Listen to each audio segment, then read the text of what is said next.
عورت کو جینے کے لیے سانس لینے سے زیادہ حوصلے کی ضرورت ہوتی ہے۔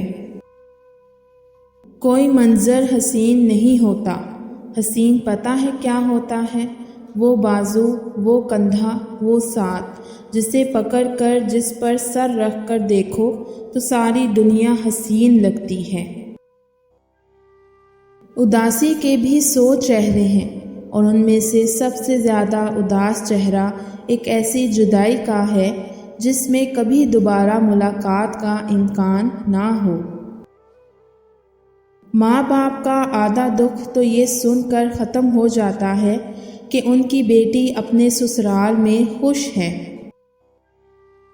خوش رہنے کے لیے بعض اوقات خوش فہمیوں کا سہارا لینا پڑتا ہے۔ وہ لوگ کس درد سے گزرے ہوں گے جن کے ہمدرد اپنے وعدوں سے مکرے ہوں گے۔ خوبصورت محبتوں کی سسکتی اذیتیں خدارا کسی کے جذبات کا کھلواڑ بنانے اور چھوڑنے سے بہتر ہے آپ اسے قتل کر دیں، لیکن اس اذیت، تڑپ اور تکلیف دہ موت کے حوالے مت کیجیے۔ اور پھر اپنے محبوب سے اس کے محبوب کی باتیں سننا بھی جان لیوا اذیت ہے۔ سب سے مقدس دشمنی وہ ہوتی ہے جو آپ کا محبوب آپ سے بدگمان ہونے کے بعد کرتا ہے۔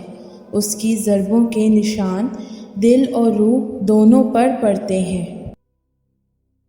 مرد کے دل میں ہمیشہ کے لیے جگہ بنانے کا نسخہ یہی ہے کہ مرد کو یہ باور کروایا جائے کہ وہ محبت کرنے والا انسان ہے۔ محبت کے بعد محبت ممکن نہیں فراز، ٹوٹ کر چاہنا صرف ایک بار ہوتا ہے۔